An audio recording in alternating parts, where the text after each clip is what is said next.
नमस्कार साथियों, SLC academy के माध्यम से आप सभी की पढ़ाई अच्छी चल रही होगी और उम्मीद करते हैं आगे भी अच्छी पढ़ाई चलती रहेगी।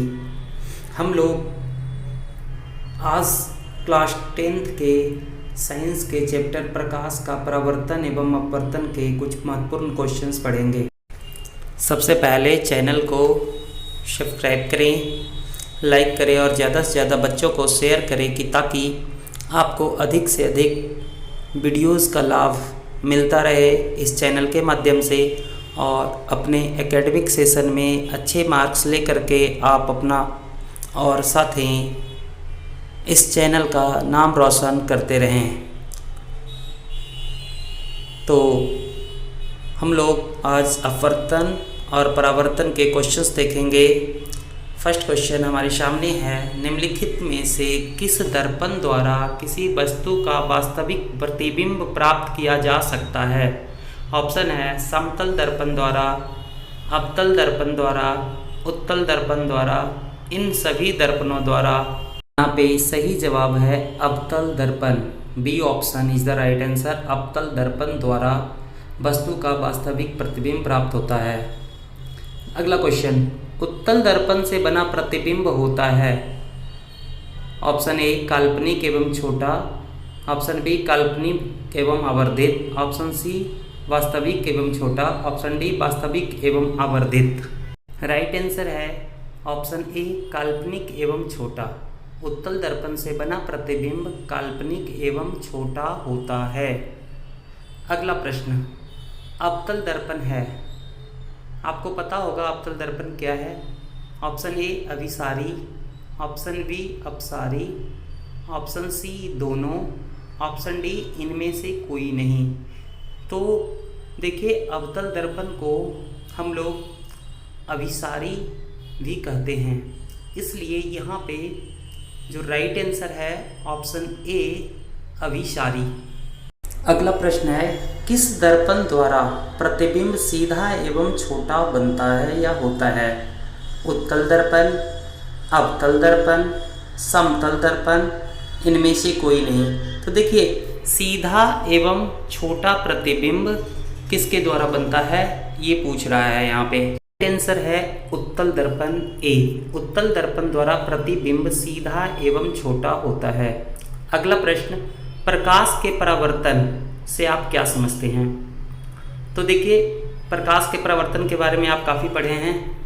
जब प्रकाश की किरण किसी अपारदर्शी वस्तु से टकराती है तो टकराने के बाद वापस लौट जाती है। वापस लौटने की घटना को ही प्रकाश का परावर्तन कहा जाता है। सभी को समझ में आ गया होगा प्रकाश का परावर्तन क्या है। अगला प्रश्न है, प्रकाश के परावर्तन के नियम को लिखें। प्रकाश के परावर्तन के नियम देखिए आप सभी को पता है, दो नियम हैं। सामने डायग्राम भी है जिसको देख करके आप समझ सकते हैं। प्रकाश के परावर्तन के दो नियम हैं।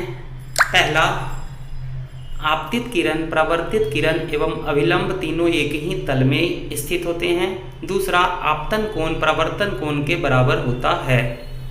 अगला प्रश्न, प्रकाश के स्रोत क्या है। प्रकाश के स्रोत की बात करें तो देखिए दो स्रोत हैं, प्राकृतिक और मानव निर्मित।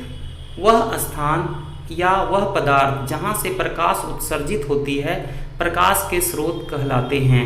यह दो प्रकार के होते हैं, पहला प्राकृतिक स्रोत, दूसरा मानव निर्मित स्रोत। प्राकृतिक स्रोत के अंतर्गत सूर्य है, चंद्रमा है और मानव निर्मित स्रोत में कैंडल, बल्ब इत्यादि। प्रतिबिंब किसे कहते हैं। किसी बिंदु स्रोत से आते हुए प्रकाश की किरणें दर्पण से परावर्तन के बाद जिस बिंदु पर मिलती है या जिस बिंदु पर मिलती हुई प्रतीत होती है, यानी कि या तो मिलती है या मिलती हुई प्रतीत होती है, सामने डायग्राम में आप देख सकते हैं, उस बिंदु को प्रतिबिंब कहा जाता है। यानी कि जहाँ मिल रही हो या मिलती हुई प्रतीत हो रही हो, दोनों। अगला प्रश्न है, वास्तविक प्रतिबिंब तथा काल्पनिक प्रतिबिंब में अंतर स्पष्ट करें। तो देखिए वास्तविक प्रतिबिंब आप लोग को पता है, दर्पण से परावर्तन के बाद प्रकाश की किरणें जिस बिंदु पर मिलती है उसे वास्तविक प्रतिबिंब कहते हैं। जबकि काल्पनिक प्रतिबिंब दर्पण से परावर्तन के बाद प्रकाश की किरणें जिस बिंदु पर मिलती हुई प्रतीत होती है उसे कहते हैं। यहाँ पे कुछ ऑप्शंस भी हमारे पास हैं जिसको मैंने क्लियर डायग्राम में दिखाया है। वास्तविक प्रतिबिंब यह तब बनता है जब प्रकाश की किरणें वास्तव में प्रतिच्छेद करती है, जबकि काल्पनिक प्रतिबिंब तब बनता है जब प्रकाश की किरणें प्रतिच्छेदित होती हुई प्रतीत होती है। वास्तविक प्रतिबिंब को पर्दे पर प्राप्त किया जा सकता है, जबकि काल्पनिक प्रतिबिंब को पर्दे पर प्राप्त नहीं किया जा सकता है। वास्तविक प्रतिबिंब उल्टा बनता है, काल्पनिक प्रतिबिंब सीधा बनता है। अगला प्रश्न है, गोलीय दर्पण किसे कहते हैं? तो गोलीय दर्पण उस दर्पण को कहते हैं जिसकी परावर्तक सतह किसी खोखले गोले का एक भाग होता है। यानी कि एक खोखला गोला है और उसका कोई भाग परावर्तक सतह हो तो वही गोलीय दर्पण कहलाता है। सामने डायग्राम आप देख सकते हैं, एक खोखला गोला है और जिसके परावर्तक सतह को दिखाया गया है। अगला प्रश्न है, अवतल दर्पण के प्रयोग को लिखें। देखिए, अवतल दर्पण का प्रयोग हजामत के रूप में, दाढ़ी बनाने के रूप में होता है। वाहनों के हेडलाइट में भी अवतल दर्पण का प्रयोग होता है। रोगियों के आँख, कान, नाक इत्यादि के जांच के लिए डॉक्टर भी अवतल दर्पण का इस्तेमाल करते हैं। सौर भट्टी में सूर्य से आते हुए ऊष्मा को एकत्रित करने के लिए अवतल दर्पण का प्रयोग होता है। अवतल दर्पण में काल्पनिक तथा वास्तविक प्रतिबिंब बनता है। प्रकाश के अपवर्तन से आप क्या समझते हैं? प्रकाश की किरणें एक माध्यम से दूसरे माध्यम में प्रवेश करती है, तब प्रकाश की किरणें अपने पथ से विचलित हो जाती है या मुड़ जाती है। मुड़ने के ही इस घटना को प्रकाश का अपवर्तन कहा जाता है। यहाँ पे कुछ प्रकाश का स्पीड बताया गया है, चाल। प्रकाश की चाल सबसे अधिक निर्वात में होती है। अगला प्रश्न है, अपवर्तन के कितने नियम हैं? लिखें। अपवर्तन के 2 नियम हैं। पहला, आपतित किरण, परावर्तित किरण तथा विलंब तीनों एक ही तल में स्थित होते हैं। दूसरा, किन्हीं 2 माध्यमों एवं प्रकाश के आपतन कोण की ज्या तथा अपवर्तन कोण की ज्या का अनुपात एक नियत स्थिरांक होता है, अर्थात sin I upon sin R बराबर 1। सघन तथा विरल माध्यम किसे कहते हैं? जिस माध्यम में प्रकाश की चाल कम होती है उसे सघन माध्यम कहते हैं, तथा जिस माध्यम में प्रकाश की चाल अधिक होती है उसे विरल माध्यम कहते हैं। जैसे प्रकाश विरल माध्यम में वायु में प्रवेश करने पे होता है और शीशे में प्रकाश की चाल सघन माध्यम कहलाता है। अगला प्रश्न है, कांच का एक उत्तल लेंस, अवतल लेंस तथा एक वृत्ताकार प्लेट की पहचान आप कैसे करेंगे? तो देखिए, प्रत्येक टुकड़े को किसी पुस्तक के पास बारी बारी से ले जाएंगे और ध्यान से देखते हैं कि यदि छपे हुए अक्षर बड़ा दिखाई दे रहा है तो वह उत्तल लेंस है, यदि अक्षर छोटा दिखाई दे रहा है तो अवतल लेंस है, और यदि वास्तविक आकार में दिखाई दे रहा है तो यह वृत्ताकार प्लेट का एक टुकड़ा है।